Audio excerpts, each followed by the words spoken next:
Video ini sekarang aku tujukan kepada orang-orang atau generasi muda yang masih bingung mau kemana, tujuannya apa, dan masih mengalami banyak sekali trauma atau beban emosional. Kalau kita sudah bisa melepaskan beban emosional tadi, barulah kita bisa tahu dan bisa merencanakan masa depan. Tapi yang sulit itu pastinya memang karena sedang ada beban moral, beban trauma, beban emosional.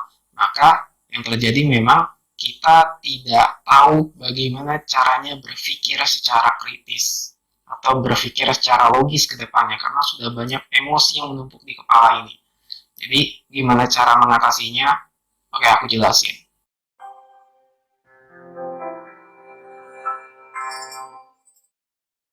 Oke, kembali lagi bersama aku Fernando Priyan Adam.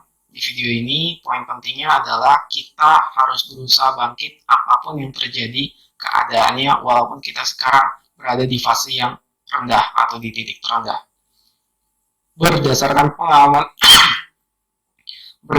pengalaman pribadi aku juga, karena aku juga pernah berada di titik terendah di kesehatan, keuangan, dan lain sebagainya. Aku juga pernah berada di posisi itu. Yang jelas, kalau misalnya aku menceritakan masa lalu aku, itu akan sangat panjang. Hal yang paling penting sekarang aku ingin tekankan bahwa kalau misalnya kita belum ada gambaran, tujuan, masa depannya kemana, bahkan overthinking ya, kayak khawatir, aku tuh mau kemana, sampai kadang nggak bisa tidur gitu. Aku nih mau ngapain ke depan, masa depan aku kayak gimana gitu. Dengerin ini, lepasin dulu bebannya.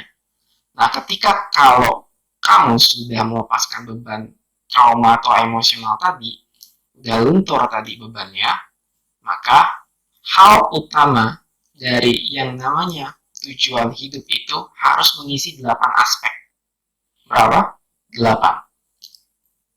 Sukses itu orang katakan harus dia punya uang banyak. Kalau dia hanya fokus di uang, ya, atau kalau dia hanya fokus di karir, maka dia hanya dapat 2 aspek aja. Dia nggak mengisi ke 6 aspek lainnya. Nah, secara umum ya, kalau kita selalu melihat berdasarkan orang lain, ya, itu namanya wujud atau materi.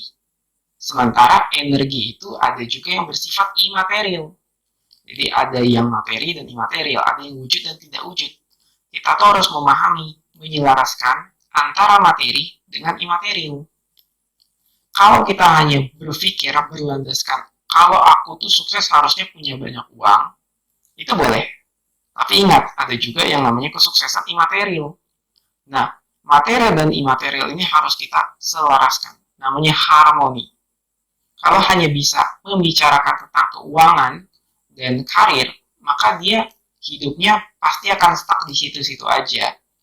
Nanti seiring berjalannya waktu, umurnya bertambah, dia akan mengalami kebingungan sendiri.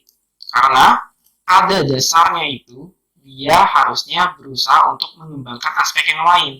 Dalam ilmu NLP, state itu namanya kondisi mental, yaitu pikiran, ya perasaan, dan fisik itu adalah satu kesatuan yang tidak bisa dipisahkan.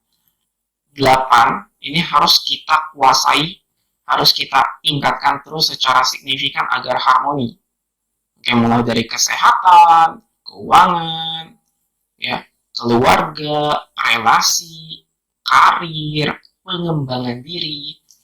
Pengembangan diri itu adalah dia selalu mau belajar, berkembang, menyelaraskan energi berdasarkan tindakan, perilaku. Dia mau baca buku, dia mau ikut banyak kegiatan selain daripada karir dia. Nah, terus ada hiburan sama spiritual. Aku jelasin satu-satu. Contoh, sehat kita udah nggak usah bahas ya.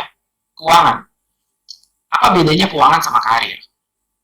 Ada nggak kira-kira kamu nemuin orang-orang yang dia kerja terus-terusan, karirnya naik, atau karirnya stuck di situ-situ aja sampai dia hidupnya itu ya uangnya itu selalu boros.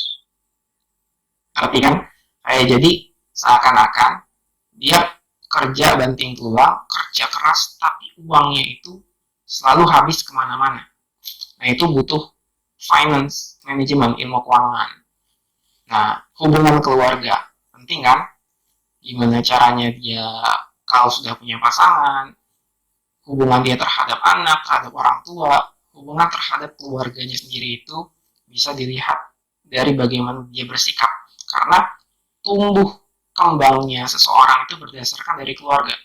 Kita nggak bisa melihat masa lalunya, kita nggak bisa kembali ke masa lalu kalau misalnya seluruh beban traumatik yang ditimbulkan itu berasal dari keluarga, tapi yang paling jelas adalah kita bisa memutuskan untuk berubah dan bisa menerima dan memaafkan itu. Terus relasi penting, karena kita makhluk sosial, hidup kita berdampingan. Makanya kalau misalnya banyak orang yang susah komunikasi, gak ngerti caranya bisa percaya diri, atau di level yang paling tinggi adalah ketika kita sudah tahu bagaimana menjalin relasi, kita juga bisa tahu, bisa punya nilai-nilai tertentu untuk memilah mana yang baik, mana yang buruk. Mana orang yang kira-kira ini nggak cocok buat aku tuh nggak cocok buat kamu. Itu bisa kamu seleksi dari awal. Kalau kamu udah punya ilmu tentang relasi. Terus karir. Nah, balik lagi ke karir tadi, bedanya keuangan sama karir. Ada ya orang yang karirnya stuck di situ-situ aja, atau bahkan yang dia belum ada sama sekali pekerjaan, belum kerja, belum tahu mau kemana karirnya. Dia itu harus cari tahu dulu minat bakat dia yang paling cocok itu di mana. Tapi kalau sekarang berdasarkan masalah banyak orang adalah ketika dia tidak punya pekerjaan, tidak dapat pekerjaan, maka harus dicari selain daripada sumber penghasilan itu, sumber penghasilan pekerjaan. Dia harus cari metode atau sumber penghasilan lain dari kerja sama orang. Ya dengan bisnis, dengan usaha sendiri. Nah itu bisa jadi tolak ukur bagaimana dia berkembang untuk karirnya dia. Jadi harus diisi juga dengan soft skill. Selanjutnya adalah pengembangan diri. Dia membaca buku, ikut training, seminar, kegiatan-kegiatan yang soft skill. Nah ini beda dengan karir. Ketika karir itu membutuhkan hard skill, biasanya kalau pengembangan diri itu lebih ke soft skill. Dia nggak nampak, tapi bisa terasa. Gitu. Terus hiburannya, jadi hiburan itu juga tidak boleh sembarangan. Boleh dengan spending money, nah, karena kerja keras kita boleh mengeluarkan uang. Tapi jangan sampai berlebihan dan jangan sampai hiburan itu ke arah yang negatif. Nah itu juga penting untuk dipelajari. Yang terakhir spiritual. Nah, spiritual ini paling dalam, aku nggak bisa bahas di sini, aku nggak bisa bahas sekarang, mungkin itu ada di video segmen selanjutnya atau nanti aku bisa buat. Karena kalau spiritual tuh pasti berhubungan dengan agama. Nah, agama itu juga penting untuk kita dalami, tapi dalam konteks tertentu, kadang agama itu juga bisa menjadi seperti pisau bermata dua kalau kita nggak ngerti konteks sama pemahaman fondasi awalnya. Kayak gitu. Aku ulangi, kita rekap rangkumannya adalah pertama keuangan, kesehatan, keluarga, sosial atau relasi, karir, pengembangan diri, hiburan, dan spiritual. Kalau kamu sudah bisa mengembangkan kedelapan aspek ini, ya minimal hidup kamu tuh nggak ada masalah, nggak ada beban. Karena seiring berjalannya waktu, memang energi ini kan selalu bergerak ya. Kita bernafas itu energi, pergerakan waktu energi, bumi berputar energi. Maka aneh kalau kita selalu bernafas dan selalu bergerak mengikuti waktu, umur kita bertambah, tapi kita tidak meningkatkan kedelapan aspek ini. Makanya masalah muncul. Karena energinya bergerak, tapi kitanya stuck, diam di situ aja, terjebak. Nah itu bahaya. Kalau kita mau berkembang, usahakan dengan 8 aspek itu belajar sendiri. Nah itu nanti otomatis seiring berjalannya waktu akan banyak pelajaran imaterial juga yang bisa kita dapatkan begitu.